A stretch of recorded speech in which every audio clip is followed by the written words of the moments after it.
YouTube. Um, and Zulma Gonzalez, this mic is all yours. A thankful Thursday, family. Oh gosh, a thankful Thursday. I love saying the words thankful Thursday. I love saying the word thankful, period. Oh my gosh. I haven't been here for 2 weeks, um, and haven't been on the computer. Well, let's go this way. I don't have a computer right now.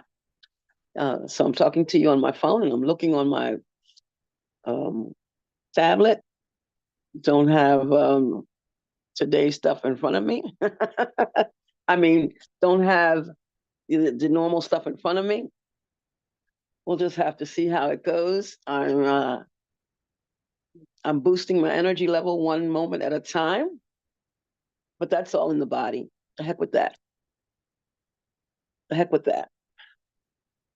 So we are here. Oh, no slides today because as we tried before, we couldn't. I couldn't figure out how to do a slideshow. Oh, unless I bring myself into. Hmm, there may be a way, but anyway, um, no slides today. Today we're gonna wing it. We're gonna wing it. We're gonna see what Holy Spirit has to offer through me. Um, frankly, I am preparing for. I am delivering the message at the Greater Philadelphia Center for Spiritual Living on Sunday in Wayne, Pennsylvania. You can make it. I'd love to have you. Um, 45 Walker Road, Wayne, PA. And I'm delivering the message there. And I have been caught up. Um, and that's not something generally oftentimes I get my download for coming here on Thursday mornings. I don't think about it. I don't because I don't plan, I don't plan. I mean, once the download comes, then I'll, go search for slides and stuff like that. But I don't plan. This is a bit different because I had to have some information in by the 15th of May, and then work from my talking points, whatever, from that point on. Hi, Karen, I see you. You can't hide. Oh, you look so pretty. Oh, your hair looks so pretty out. I should wear it out more often. In my opinion, that's just me talking. Anyway, um, so can you hear me? Okay, am I coming through? Okay, okay, perfect. Thanks. Um, but yeah, so that's been, and I'll probably bring some of that in today because it's all God. It's all God, and I'm so grateful that it's all God. Um, Life happens. Life has been happening. Some of you know, some of you don't. Last Thursday, I had told Lynn I couldn't be here. That I wasn't going to be here because I had something else I had to do. I don't even at this point. That's a blur. What actually happened at about quarter to 10 Eastern time, I would have been about 15 minutes into um, doing this had I been here. My wonderful lovable had a grand mal seizure. Ah, um, I can't begin to tell you how tremendously horrible that was to watch, frightening and all that stuff, because and there are those moments when we forget to remember. And then we remember to remember. Dr. Ernest Holmes says to desert the truth in the hour of need is to prove that you really don't know the truth. I said, okay, I hear that. I'll get back to you. I'll get back to you on that. Um, it was horrific. It was horrific. It lasted about 5 minutes. He took two good chunks out of me. One here, under my collarbone, and got a hold of my knee. Really got a hold of my knee. That bled for 2 days while um, Lovable was in the emergency room at the hospital in Conshohocken, which is the closest one to me. While he was in the hospital, they sent me to urgent care. The veterinarian sent me to urgent care. And I knew that, Karen. I had a feeling that that was close to you. I knew that was close to you. I did. Um, and I actually did think about you. I actually thought about calling you, and I said, but if I did, it would have been. I was not in the space to be enjoy. Well, you know what? Well, because I was in physical pain, but that's not true. What the experience that what I experienced watching his experience was like watching Jekyll and Hyde. It was amazing hearing what I heard, the blood curdling screams that it started. It was so much so that when I grabbed him and I took him outside. There were already neighbors outside because they could hear this terrible screaming. Um, and I won't go into the details because I don't, and granted, I can't unsee it and I can't unhear it. But I don't have to keep talking about it because I'm trying to atone is to undo. And the way to change a thought is to replace it with other thoughts. So um, I'm pleased to say that he was he had already come to himself by the time I took him to the ER. It was amazing to see how that happens. You go from like nothing. It looks like nothing ever happened. Um,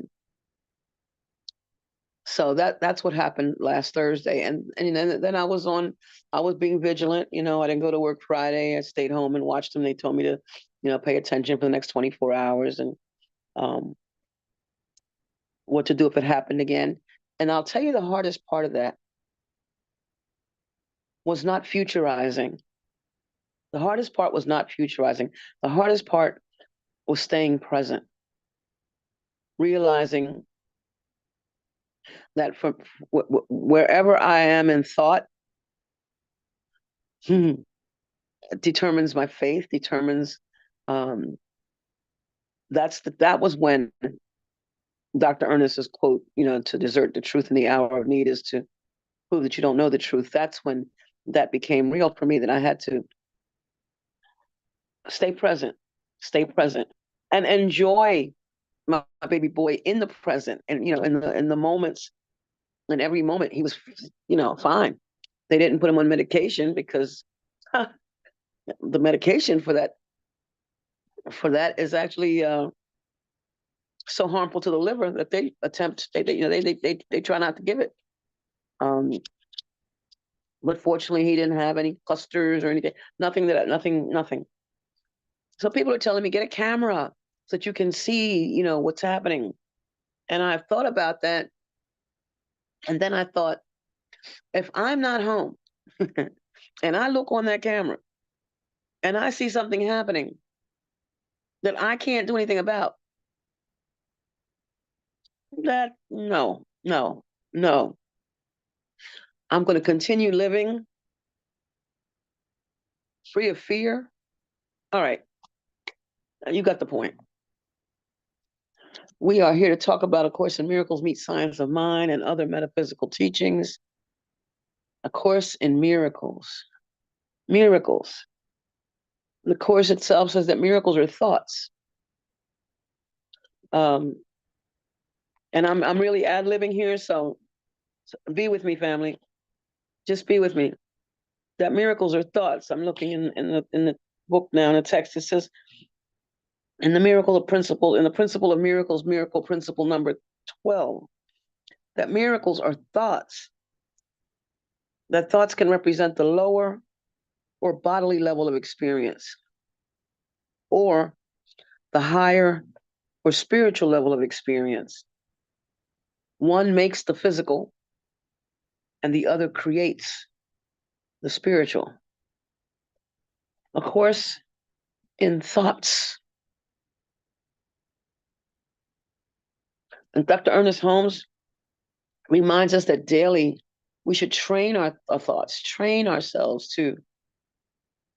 to see God in everything, to see spirit in everything, to see truth in everything.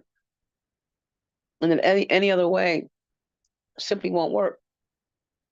By the way, I don't have that slide in front of me. I'm doing we are doing this today from memory as best we can. The course reminds us uh,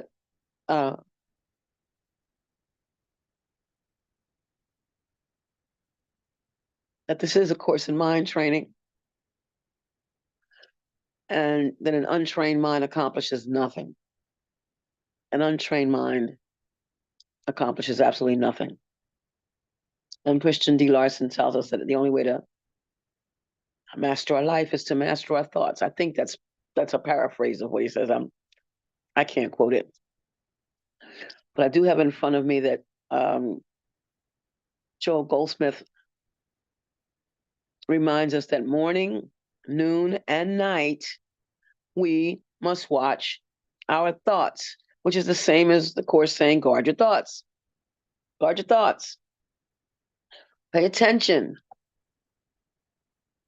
Because it's not the thing, it's what we think about the thing. It's never the thing. It's not the experience that my puppy was having. It was my thoughts about the experience. Experiences come and go. Any thoughts that come after that are my own thoughts. Thoughts I'm choosing to think, even though it seems like it's coming from my feelings. It seems like it's coming from my past. It seems like it's coming from a different time other than the actual present.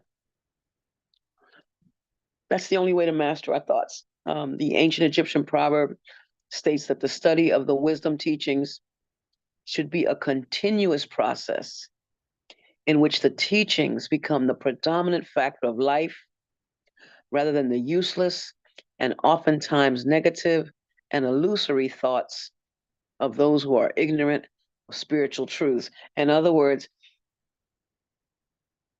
practice, practice, practice. Karen wrote in the chat, the highest form of intelligence is the ability to observe without evaluating. And that's Krishnamurti. Observe without evaluating. Yeah, because the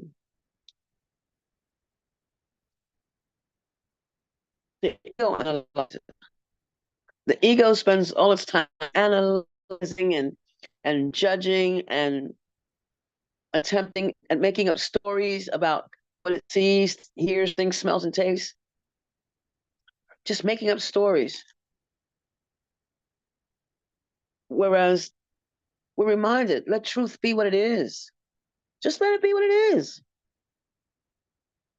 Don't make up stories about it. Don't take it into last week because somebody last week said, well, then this must be true this week. No. Thomas Trower teaches that principle is not bound by precedent. It's not bound by the past. Principle is not bound by the past. What is what is. What is not what was unless we keep on dragging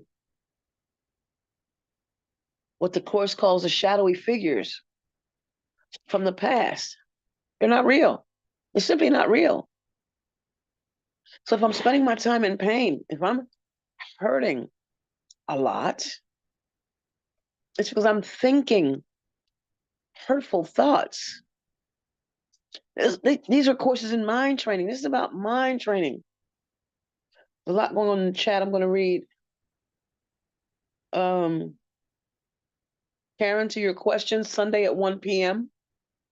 It's going to be at the United Church of Christ because the Greater Philadelphia Center for Spiritual Living shares a space with them. And I presume that they have their morning service. So our service is at 1 in the afternoon. if you want the full experience, and I don't know if I'll be there, but I don't know if I'm going to participate. But the meditation starts at 12:30, but the actual service starts at 1 o'clock, and that's at 45 Walker Road, 1 p.m. United Church of Christ in Wayne, PA. All right, there's my shameless plug. Thanks for asking. um, and Dove reminds us that awareness is observing without evaluating. Well, to be in the highest form, which is coming off of what Karen wrote, to be in the highest form of intelligence. The highest form of intelligence is hanging out with that divine mind, capital D, capital M. To recognize the divine mind, that divine intelligence. We're not talking about, and that is awareness. That is awareness. That is guarding our thoughts. That is staying out of the sleep of forgetfulness. That is the habit of engaging with God. That's what that is. The habit of engaging with the truth, engaging with life, engaging with reality, and not making up stories along the way. Not making up stories along the way, because awareness is absolutely. And Dove writes, awareness smiles and laughs at it all. Sure. Because first of all, if my focus, let me continue with the chat. Karen wrote, awareness of dreaming is the real function of God's teachers, and that's from the manual for teachers. It took me a second, Karen, to figure out what MFT stood for. Like, what?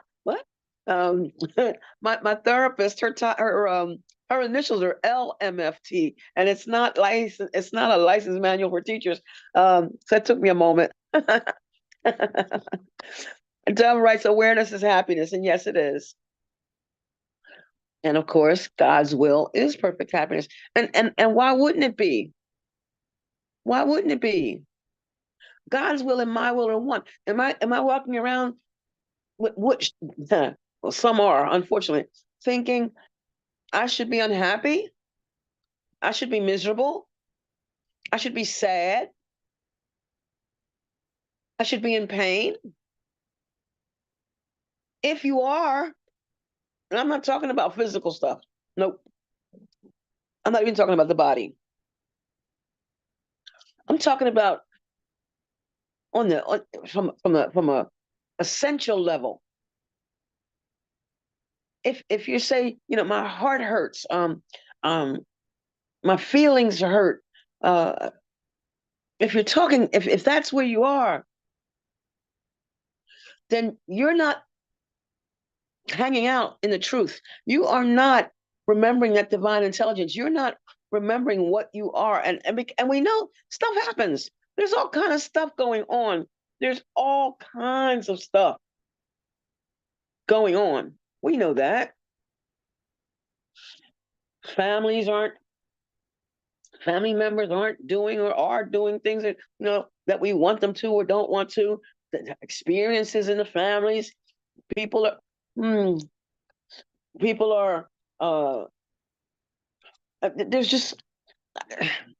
there's so much stuff. That's all individual stuff, though. And to pay attention to that stuff, may I say, is ego worship. Dove mentioned, and it's from one of our favorite sections in chapter 29 of the course, seek not outside yourself. Don't waste your time looking outside yourself. That's not where truth is.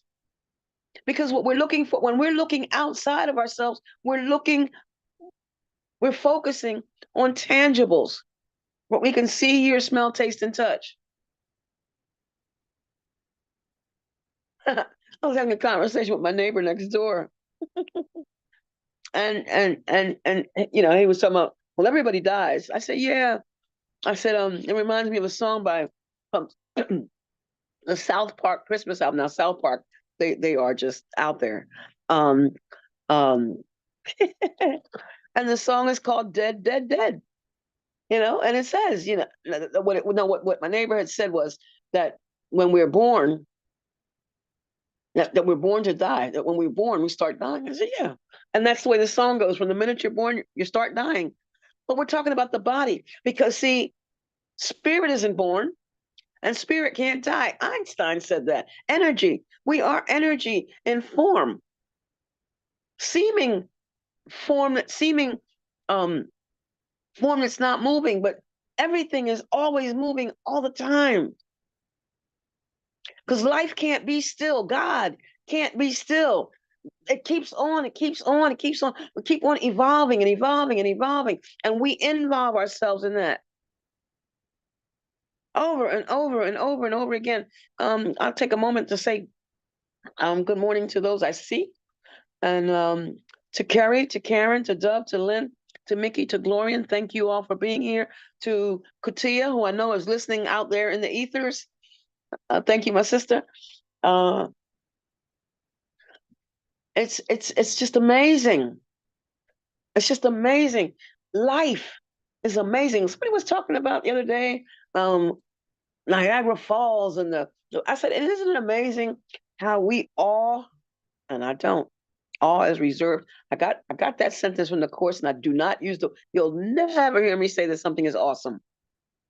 Ever since that sentence in the course is saying that all should be reserved to my creator. Not the creation, but the creator. The fact that the creator can create, that has and continues to create all this magnificence. Now, we can say, oh, but no, God didn't do that. God didn't make Niagara Falls. God didn't make this body. It says in the course that God is the universe. So it's all God, it's all God, it's all God. But I was going to say that, isn't it something that we all, that, people all, when they see Niagara Falls, and they all, when they see the Grand Canyon, and they all, when they watch a volcano erupt, Karen put Karen put a popcorn. It's all a movie. She put popcorn. Thanks, friend. It's all a movie. But I said, and I said to the person who was telling me about that, I said, but Niagara Falls is just water falling. That's all it does. The Grand Canyon is something that we look at. That doesn't do anything. I mean, it's just there. Beautiful to look at. Don't get me wrong. I'm not trying to minimize that. And its splendor from what the physical eye can see. And a volcano erupting. I just saw something like that on TV the other day. I'm like, wow. But that's what it does. It just erupts fire, flames, whatever that is, lava. There we go. And yet, we don't marvel at human beings, human doings, human beings, at the human. We walk, we talk, we think, we chew gum, we eat, we write, we study, we sing, we dance, inform. There's an endless possibility. There are endless possibilities to what we can do. We study, we laugh, we gather together. Endless possibilities to what we can do. And yet, we want to get bent out of shape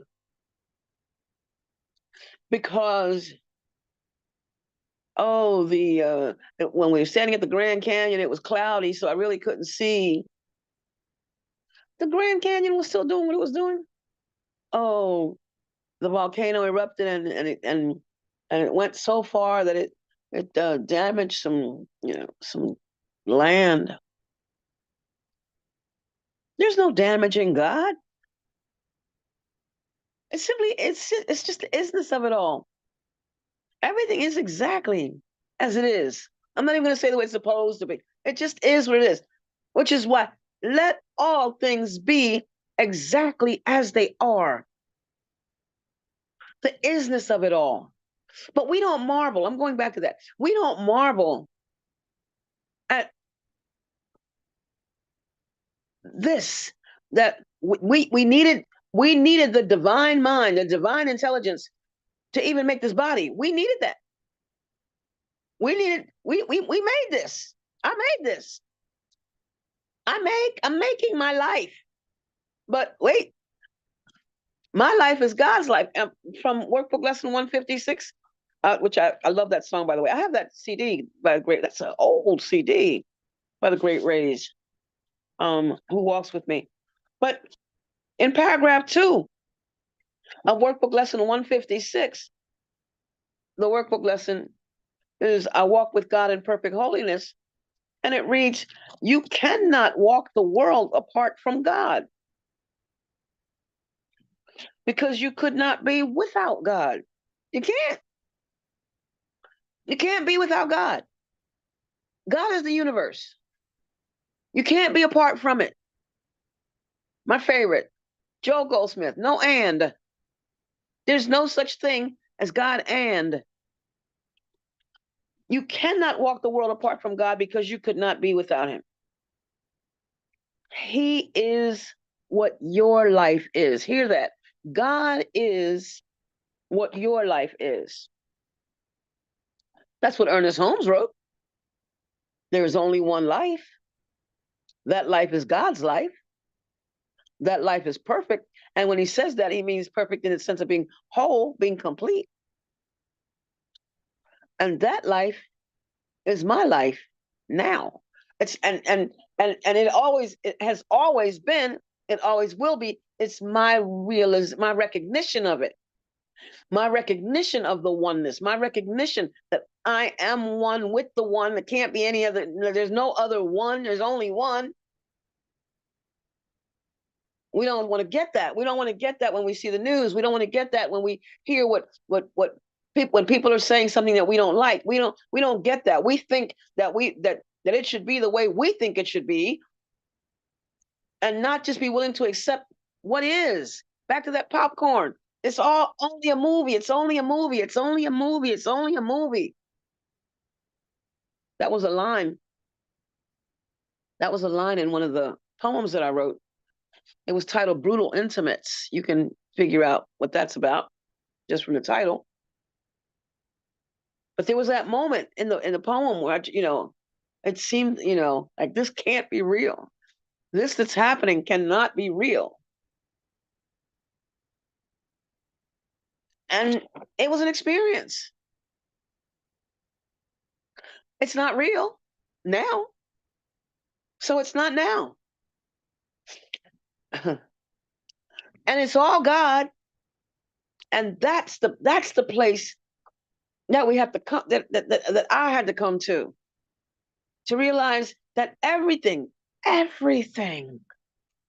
past, present, and to come, is all gently planned by one whose only purpose is my good.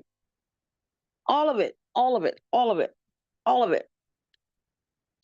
It goes on in 156 in paragraph 2. I'm reading from sentences 4 through 9. He is what your life is. God is what your life is. If you just grab that sentence, God is what my life is. The end. I believe Karen put in the chat, God is, and we cease to speak. It just is. Period. But do we really cease to speak? Do we? I hear, yeah, I know that God, blah, blah, blah, blah, blah, but out here is what I hear. I hear that. But out here, we have to be realistic, is what I hear. I mean, what? What? I can't, because I'm not out here trying to, I don't know, what's that word? I don't know the word. I don't know the word. When you're out here trying to convert people, proselytize I don't know the word. I don't know. Somebody type it in the chat if you know it. Evangelize. No, that's not the one I want. Evangelize isn't the one. The other one is some sort of appeal, I think. Proselytize. Huh? What is it? Proselytize. Proselytize. That one. That word. Thank you. You're welcome. But no, I'm not out here trying to change the world. I am the world. I am I am that. I am that. I the only I I'm responsible for what I see. I am responsible for what I hear, smell, taste, and touch. I am responsible for what I feel. I am responsible for this expression of life. I'm responsible for this. So I'm not out here trying to tell people, what they should think. Although I have to admit, day before yesterday, I received a text message. I wasn't even awake. I awoke. The text message woke me, the sound in the phone. And there was a photograph of a man who I knew as we were young teenagers, maybe I don't even think we got to 20. Nope. That I knew in our teens. Knew of him because another friend of mine kept up with him. But she sends this text message. It said, "Rest well," and a photograph of him. So I saw the "rest well" first. I'm thinking, oh, that's so sweet of her to send me a text message, at 5 o'clock in the morning.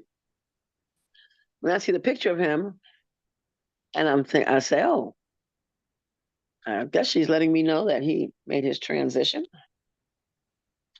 But I sent her a text message anyway to inquire, what about him?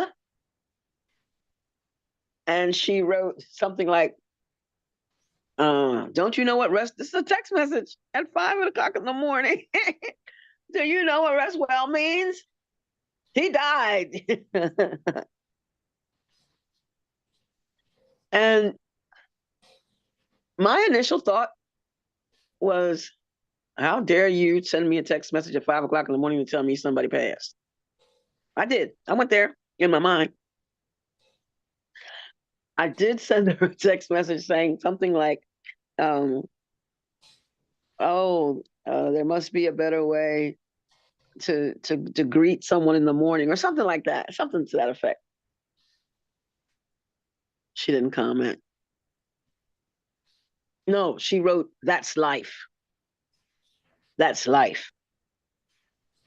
And she was absolutely correct. She was absolutely correct. Physical life, human life, human passing, it comes and goes. It comes and it goes.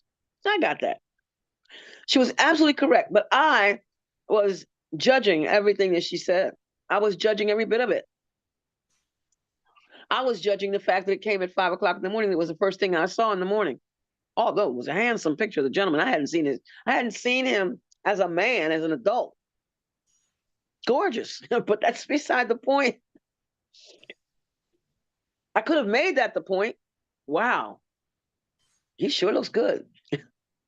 Then I had to, go back and find out. Now I had to go online and find out if that really was him, because like I said, I hadn't seen him since we were young, and yeah, that was him. So I did send her another text message, not right away. I had to pause because what I was starting to write wasn't something I could take back. So I had to pause and pray, pause and pray, pause and pray. That works, by the way. Pause and pray. Remember that your life is a prayer. Everything you say, everything you do, as the Course reminds us, that every response you make is determined by what you think you are. And what you want to be, and what you want to be must determine every response you make. So I paused. Actually, a couple hours, actually. Because it was it's 5 o'clock in the morning. And I sent her, I believe it was compassion, consideration, wisdom. And I said something like, these attract and not repel, or something like that. These attract, and other than that, repels. Something like that. And that's all I said.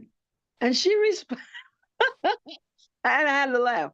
Her response was, "I'll be sure to let my people know, uh, not to tell you early in the morning when I go." she, she I had to laugh. I had to laugh. All right, so I have been following you on Instagram, by the way. I don't know if you can hear me now. I've been following you on Instagram. This whole thing about uh okay, now I can't think of the word. Starts with an S. Um anyway, this alternate reality. Anyway, simulated, yeah. The simulated reality. I think this is really good. I've you know, and since I've seen them from the last one going backwards. At the Excuse me, I had to find where it started because there were four of them. Um, but yeah, that was really cool. And then I kept on reading, listening to other things going back until I realized that I was doom scrolling. I was just sitting there, focusing. Anyhow, so I had to bring myself um on TikTok. It's on TikTok. Uh, Dove, you had something you want to say because you're unmuted. No, no. Okay. Uh, TikTok rock star. Yeah, he is. Yeah, he is. You see him the other day with his sunglasses on, looking all cool. Oh my goodness. Um. Anyhow, so back, so that was that. The bottom line is that I took time to judge and analyze, and I started to get upset, and I stopped being upset because I thought, okay, Zulma, this isn't worth being upset over. You're giving you're giving the fact that it's 5 o'clock in the morning all the meaning. She was just notifying you about someone that we knew when we were children. And I haven't seen him since then. I appreciate knowing. And then, isn't that funny? When you haven't been in contact with a person like forever, you haven't been in contact with a person forever, and then you find out that they've had a situation. Although, if it's a pleasant situation, you're way happy for them. And then you feel like, oh man, I should have kept in touch with them. Uh, or you find that they passed, and now you're sad. Oh God, haven't. Okay, I'm 68. I haven't seen him. Like I said, since we were teenagers. You subtract, you do the math. Um, maybe 50 years. That would have made me 18, right? Yeah, maybe that long. Anyhow, so I was giving it meaning. I was the one. All right, I'm gonna leave that alone. Back to workbook lesson 156. It says that God is what your life is. Where you are, He is.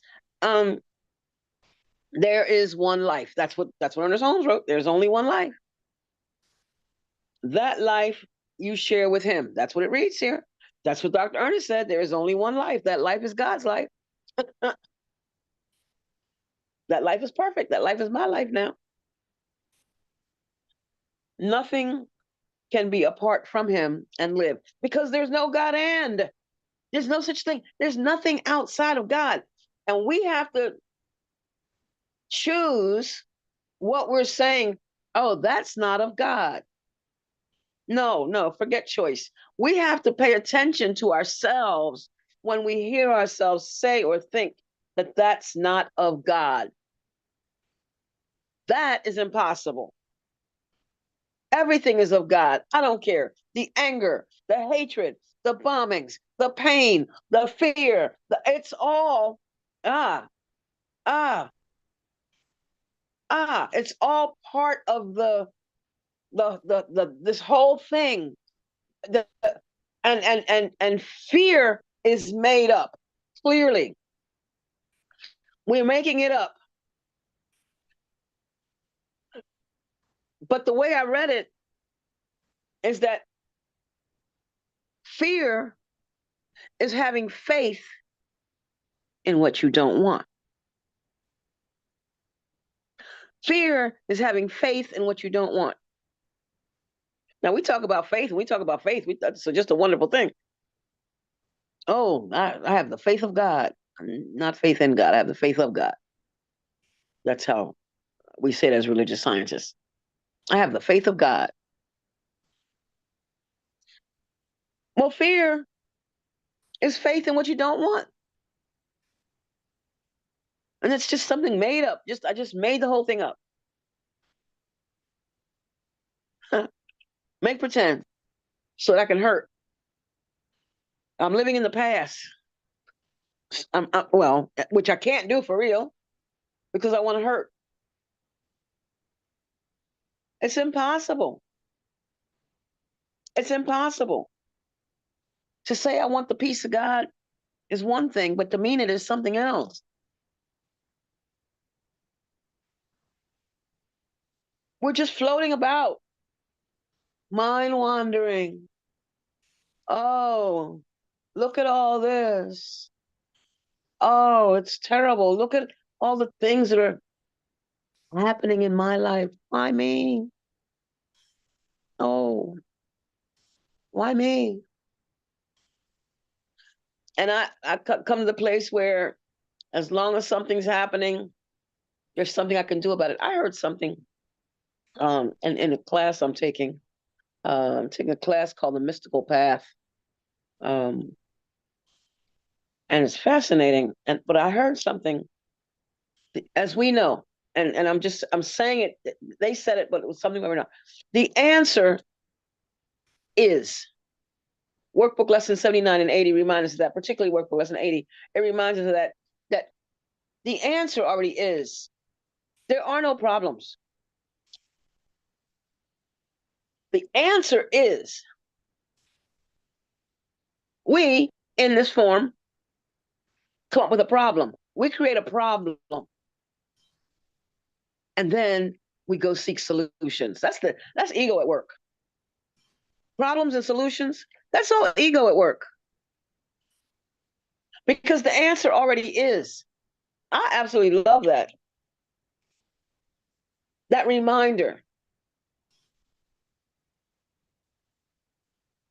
The problem is already solved. We think that life is, giving us, all these sour grapes or whatever. Life is just here for us to appreciate and enjoy and explore, to continue evolving as we involve ourselves with life. Life is. God is. Truth is. Love is. Oh my goodness. That feels good to me. I opened a book just before I came on. Actually, I opened a couple books, but there's a book titled I Am That. Let's see if I can. How do I get you to see this? Back here. Right here. There it is. I Am That. It is by Sri Nisargadatta Maharaj. Nisargadatta. Sri Nisargadatta. Nisargadatta. Nisargadatta. Nisargadatta Maharaj. Yeah, that one. Thank you, Lynn. Nisargadatta. Just pronounce what I see. Nisargadatta. Maharaj. Okay. It's titled I Am That. And the title alone was enough. It had my attention. And I opened the page and it reads, and this is what I read. This is where I opened it. And it said, there is nothing wrong in the idea of a body. I'm like, wait. Let me keep on reading. I don't know. Let's see here. It says, there's nothing wrong in the idea of a body, nor even the idea I am a body. But limiting oneself to one body only is a mistake. In reality, all existence, every form,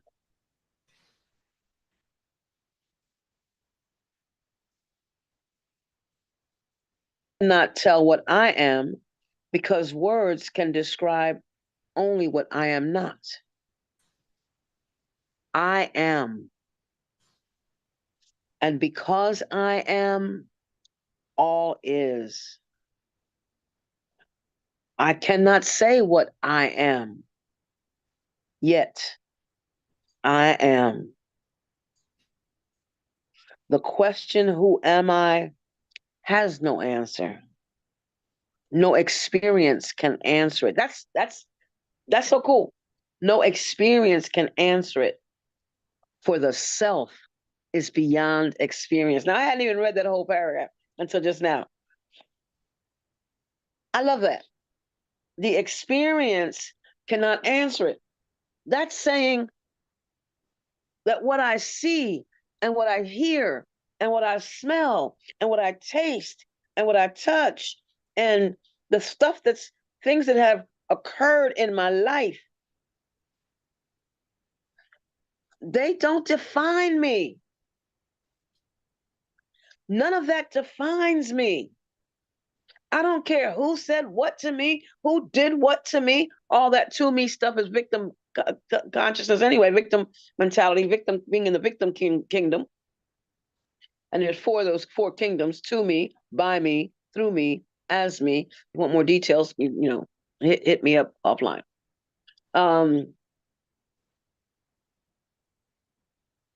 All that stuff, all this stuff, the situations, the ER, the hole in my knee, the hole in my physical knee. This doesn't define me.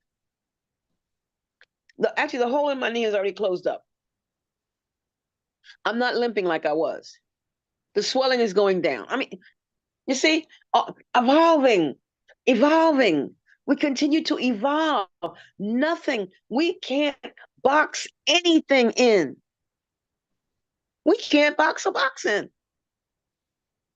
We can put things in the box. We can close it up. But then there's the outside of the box. We can't even box a box in. We cannot limit ourselves. No, we can try to limit ourselves, but in truth, we cannot limit our capital S self. We cannot limit what we are in truth. We cannot box God in. We can't define it. We can't say, well, we can, but to what end? We can't say that over there is not God. God can't possibly. There's a passage in the Bible. I'm going to do this.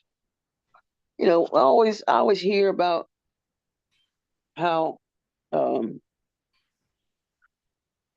Jesus loved everybody in the Bible. I'm talking about, the way it's written. And here's the thing, I always say it's written in the Bible. It's written that Jesus said. I don't know if he said it or not. I don't know.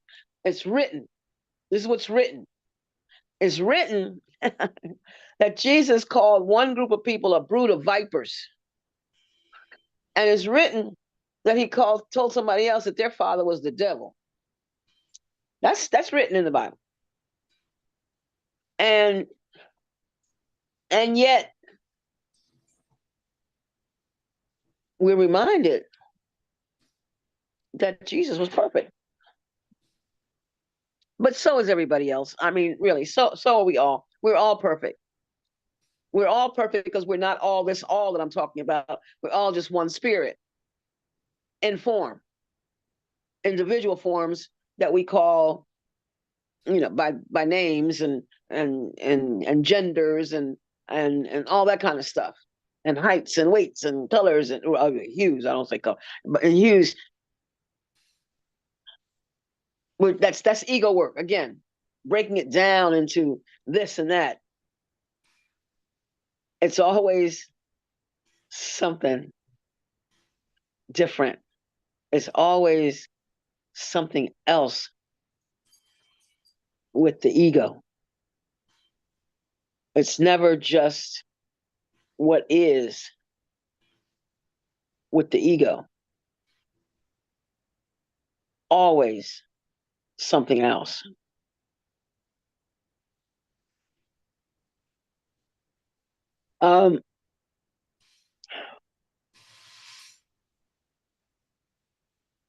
I heard you inhale, Dove. Thank you. So I was I'm switching subjects because something just caught my eye.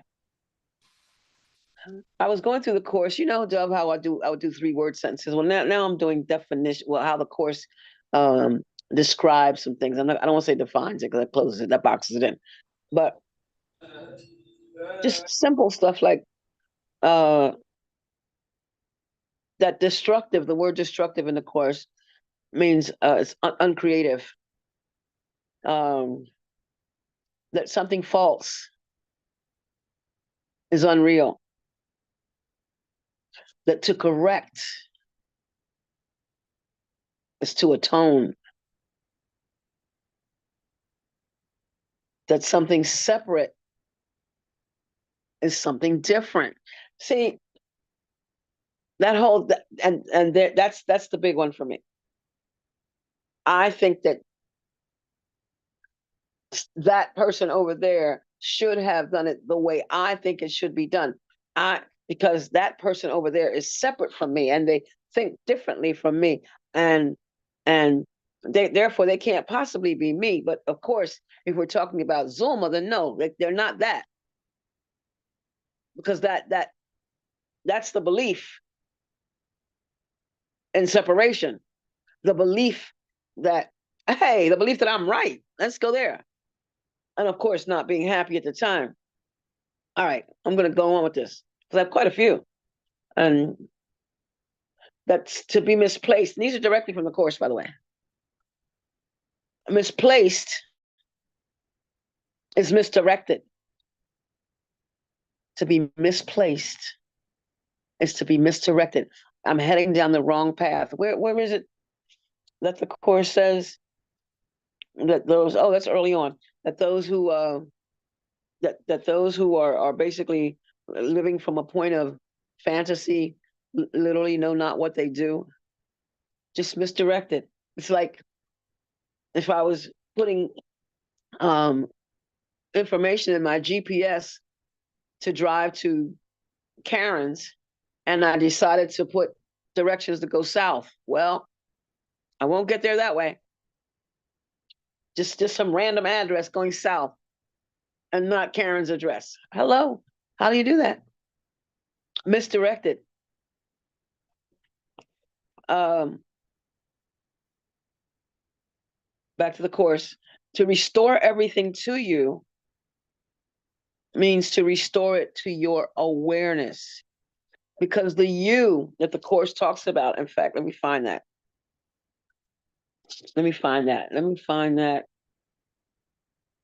It just popped in my head, so I gotta find it.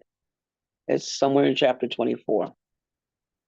Somewhere in chapter 24. Here it is. In chapter 24, section 3, paragraph 3. It is not you, which is italicized And had I written it, it would have been a capital Y, but I didn't write it.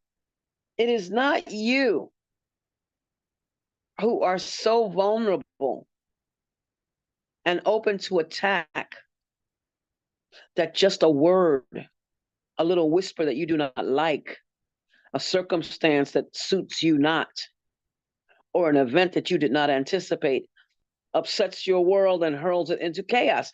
It's not you. Truth is not frail. It's not you who are so vulnerable to all that. And Dove reminds, to restore everything to you is to restore to your awareness. Yes, the mind is aware. Body looks for form and things. And I have to plug in my phone because it just gave me a message. Oh,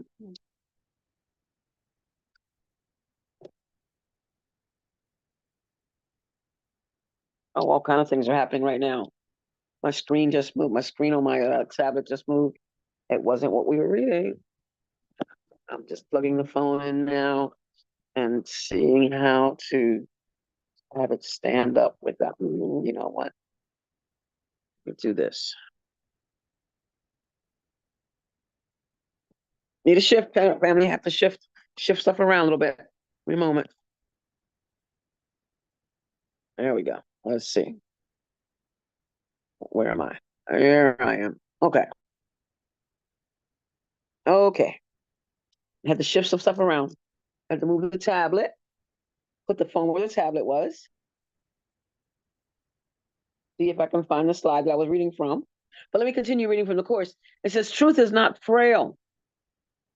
Illusions leave it perfectly unmoved and undisturbed. So when my friend sent me that text message, initially, I forgot who I was. I forgot who I was. I thought, I thought that that I was a person being bothered at 5 o'clock in the morning with information that I didn't want to hear. Yes, judgment is a metaphor for is duality. Is that what you just wrote? Judgment is a metaphor for duality. Awareness is. Mind is aware. Oh, there's Sharon. I want you to meet my son. I'm in Philly. So here, I tell him about my great friends here. Did you say you are in Philadelphia? Hi, son. Yeah, Wait a minute. I want to see him. I want to see him. I want to see his son. Here. Put him back on. Hi. How are you? I'm okay. Let's Wonderful. see. Yours. Are you Zulma or Zuma? I'm Zulma. Zulma. Zulma. Yes. Nice to meet you. Beautiful. And you too. What part of Philadelphia? We are in. I live in West Philadelphia. Oh, you're in West Philly. Okay. All right. Yeah. I'll call. Yeah. Where are you? I'm in West Oak Lane. I work in West Philly though. I will. But after we finish here, I will call Sharon and we can talk a little bit. Okay. That's awesome. Yeah. Thank you. It's so nice to meet you. Yeah. And you too. And your name is? Oh, sorry. It's Andrew. Hi. Andrew. Okay. Because I'm not going to call you Sharon's son. Because oh wait, this is Karen. This is Karen. You All don't right. know Lynn either. Thank Karen you. And thank you. Mickey. And he's saying, welcome, Andrew. Thank you, Dove. Hi. He's heard about Dove for years. I've met him. So here's Karen. I just love this girl. Hi, Karen. Nice to meet you. I'm Andrew. Hi, and Mickey and okay, and is there someone with Dove? And Carrie. Carrie. Hi, nice to meet you, Andrew. Nice to meet you too, Karen. Nice to meet you all. Yeah. All We'll right. We'll talk a little bit later. I didn't want to miss this. We just went to. Go ahead. Okay. Right. Anyway, I want to listen to your. We'll talk when I'm finished, Sharon. Okay, I love you. Okay. All right, thank you. Love you too. All right, love. So yeah. That was cool. Andrew. All right. This is good. This is so good. So I was reading that specialness is not the truth in you. And I love what Mickey said a couple of weeks ago. she was reading and she exchanged the word, was it sin for special? Wait a minute. She exchanged, okay, Mickey, I need your help here. I'm trying to remember now. You exchanged the word, when you see There the was word something something, for specialness and another thing for guilt. Hang on, well, it was specialness, one for specialness. let me look And in that back at the moment, notes. yeah.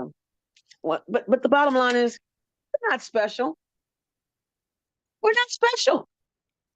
We're all this spirit. There's one spirit, one life, not a special life, and not another life not special. It's just one. One. And when you think you're special, you're in trouble. Oh, you forget that you want to be happy. Oh, you forget. You think that you're all that and that nobody else is. There's no such thing as God, and there is no and. It's all God. Anyway, it continues here. Specialness is not the truth in you. It, talking about specialness, can be thrown off balance by anything. What rests on nothing never can be stable. However large and overblown it seems to be, it still must rock and turn and whirl about with every breeze. And the first sentence of the next paragraph says, without foundation, nothing is secure. Yes. Thank you, Mickey. And Lynn, thank you, Lynn. Wherever she sees the word sin, she replaced it with special. That moved me. That was perfect for me. Okay, so let's go back to the course and some of the definitions that I should say, not definitions, but other words that it had, other words that it uses to explain something. So, oh, that's backwards. No. Extension is the opposite of projection. Separation is the detour into fear. The detour into fear. Separation is a detour into fear. Because the second that I feel that I am different from, apart from, then I'm by myself.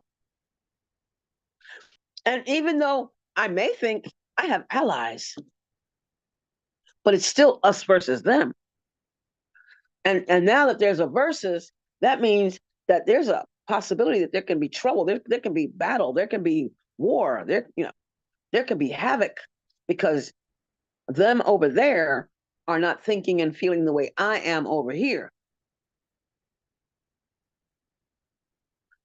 Separation, the detour into fear, because now I have to be afraid. Okay. The Garden of Eden is the pre-separation condition. The pre-separation condition. It's the belief in a place. First of all, the Garden of Eden, to my way of thinking, could not have possibly been a real place, because if it was, then snakes would still talk. That was one of the first things that got me when I started reading the Bible. And that's very early in the Bible, that the snake was talking. I found out that donkeys talk in the Bible too. And a whale can keep you in its mouth for 3 whole days without. No, I'm not doing that. The reawakening is a rebirth. To reawaken is to be reborn. So I am born again and again and again and again and again.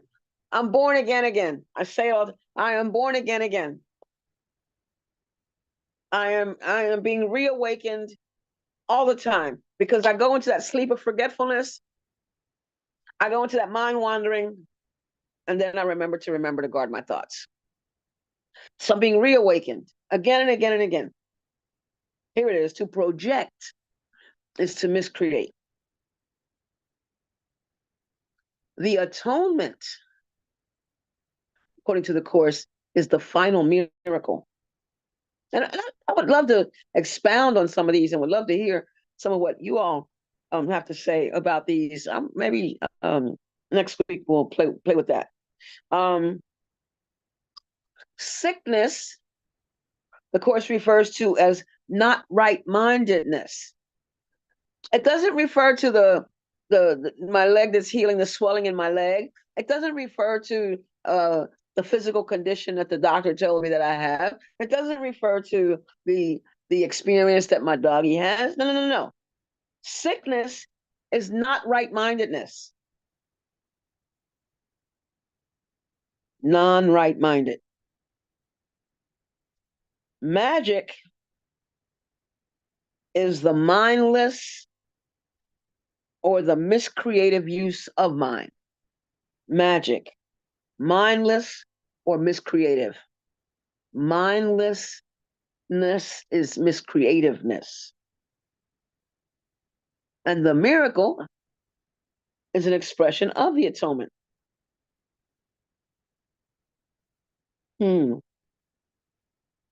Okay, wait. I'm going to back up. It says the atonement is the final miracle. And then it says the miracle is the expression of atonement. Somebody's going to have to give me some clarity on that. I'm going to need some clarity on that. I will bring this up again next week, I promise. For that reason alone. To be misperceived or miscreated.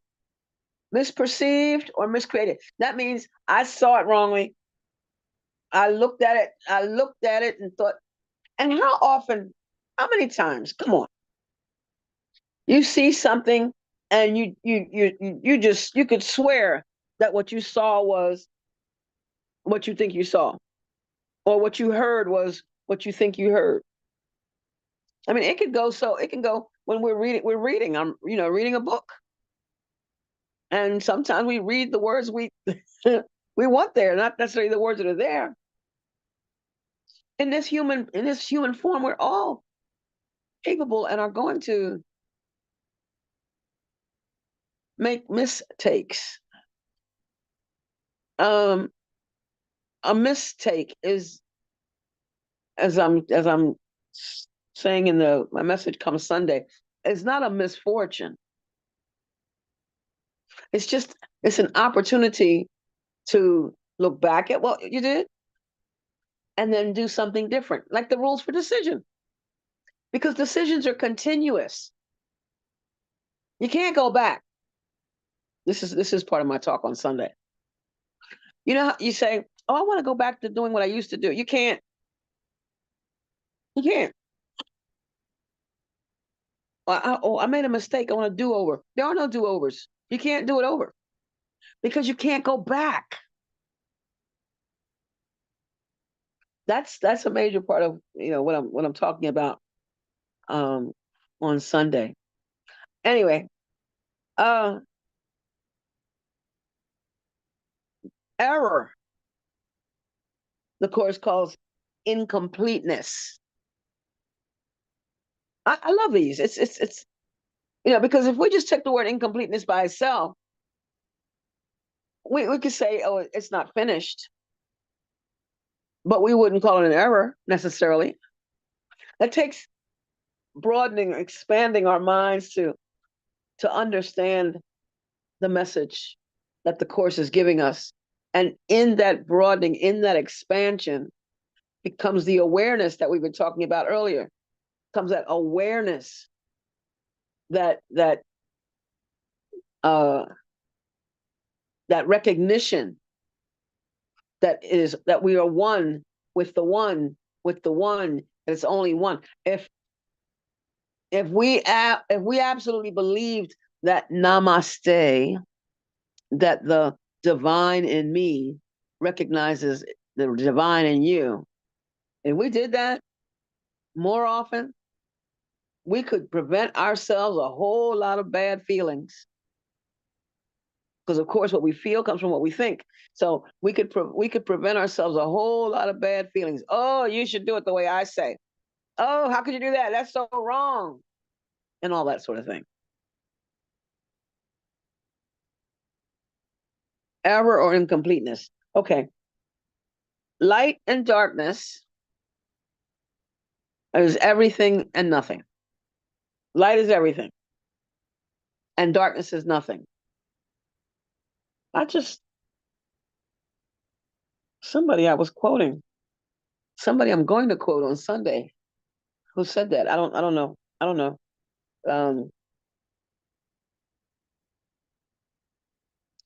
You are either, something is either innocent. No, wait. Innocent and true mean the same thing. Innocent and true.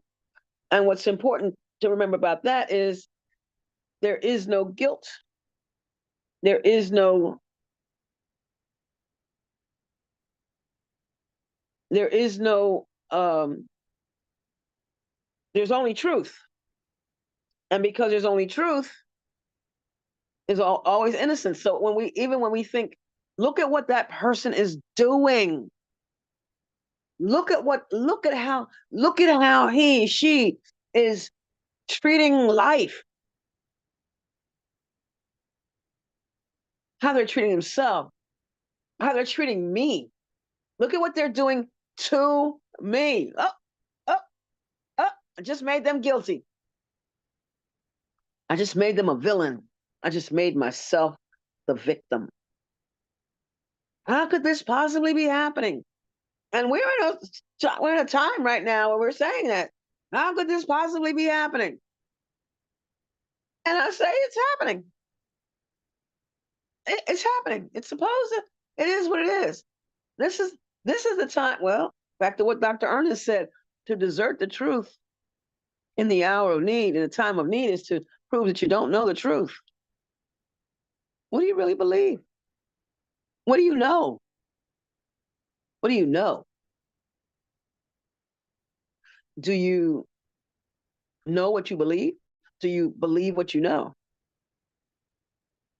And exactly right, Lynn. It's not happening now. In this moment, right now, 10:51 a.m. Eastern Standard Time. Nope, Eastern Daylight Time. 10:51 Eastern Daylight Time. The only thing I know is happening is that I'm here talking on the phone, on Zoom, with my family of choice, who I love dearly. And whatever, and that's it. And my tablet's in front of me, and my course book is in front of me, and I have all these other books in front of me, and Lovable is laying behind me, which is what he does most of the time anyway. Feeling the warmth, my baby boy. Feeling the warmth, feeling the love. That's all. And anything else is whatever else. But in this moment, Karen Drucker sings, in this moment, in this place, I remember who I am. That's all I know of that song. But that part's important. That right there. Okay. The course refers to the miracle as the right answer. To know yourself is to be certain. And then the course talks about, I think being as certain as God. To know yourself is to be certain. A separated or divided mind. Separated or divided. Same thing. Separated or divided. A sense of lack or need. A sense of lack is needing. We think that we need something. Something is missing. That it's not the way it's supposed to be. Back to let all things be exactly as they are. Don't judge it. Don't impose your analysis on it. Don't waste your time attempting to try to make it what you think it's supposed to be. It is what it is. God is what God is. Okay. perceived, what is this? Perceived and rejected, or judged and found wanting. Oh, all that. Something perceived and rejected, judged and found wanting. And again, I look at, let's say I look at my tablet and my phone and me presenting today on my tablet and my phone, which is kind of fun in its own way. I hate to admit. And I could think, oh, it shouldn't be this way. My computer should be working. I should, notice I'm shooting all over myself. I should have, a PowerPoint presentation.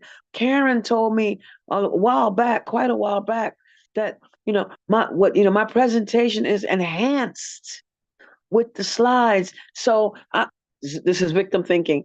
So, everything all this I'm presenting today doesn't have any, isn't meaningful. It's not useful. It's not this, it's not that, because I have no slides. Oh, listen to the ego heart at work. Listen to the ego heart at work. When I came in here today, in fact, my phone alarm, I wasn't near my phone alarm when it went off. I was upstairs. So my phone alarm goes off at 9:13. Normally I'm in here 9:13, 9:15 at tops. And I come downstairs, I look, oh, it's 9:23. I don't, Lynn doesn't see me. I need her to know I'm here. And this was what was going on through my head.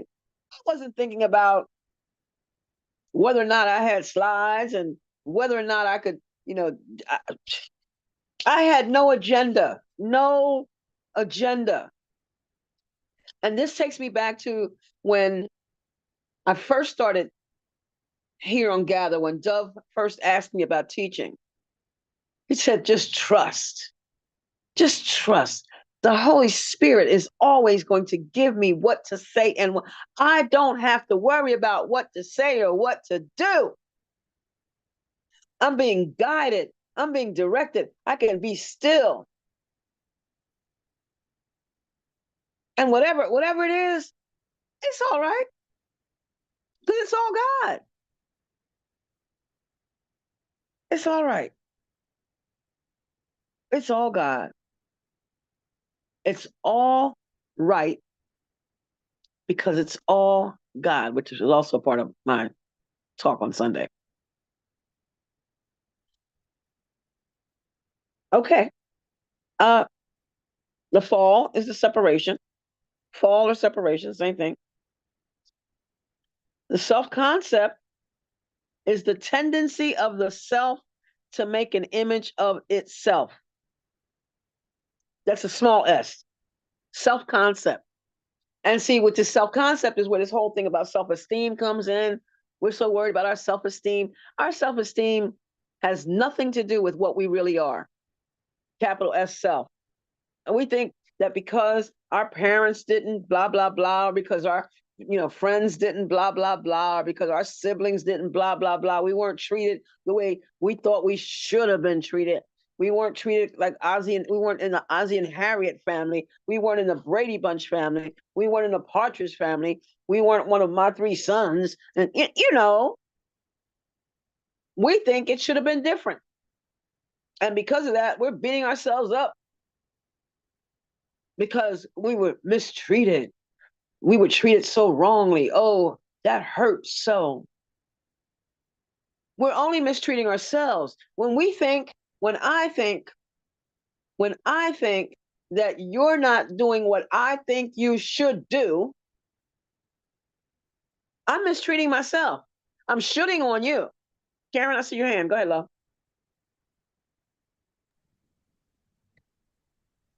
Well, first of all, I remember when I said to you, when we were doing the 50 Miracle Principles workshop, And I said that I love when you do the slides because you're such a good presenter. I mean, you are such a good presenter. I just loved when you did the slides. That was my first experience with you doing the slides, and you just did so well. And there's nothing lacking when you don't, but you're just so good at it. And the other thing I just wanted, what just came to me when you were sharing about the Brady Bunch and, the Partridge Family and everything, like that was our perception of what a good, wholesome family should be. And when you think about it, if you read any news, any gossip news, I mean, Marie McCormick had all kinds of drug problems. Um, David Cassidy had huge drug problems and alcohol problems. He ended up dying from alcoholism, I mean, so we think these lives are perfect, but it's all illusion. It's a story, of a lovely lady, who was bringing up three very love. I mean, it's a story and it's TV and then we get sucked into it and think that's how our life should be. And it's all an illusion, all of it. So I'm so grateful that you brought that up because it's all bullshit. It's all bullshit.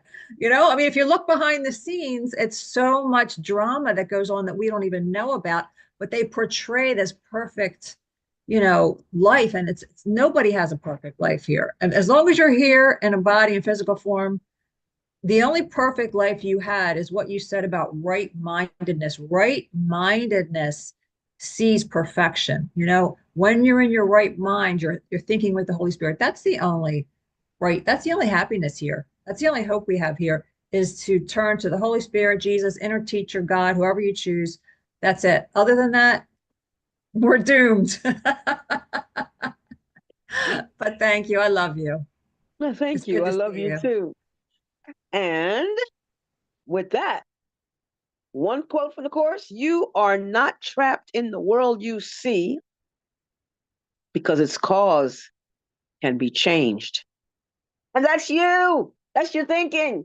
Dr. Ernest Holmes says, change your thinking, change your life.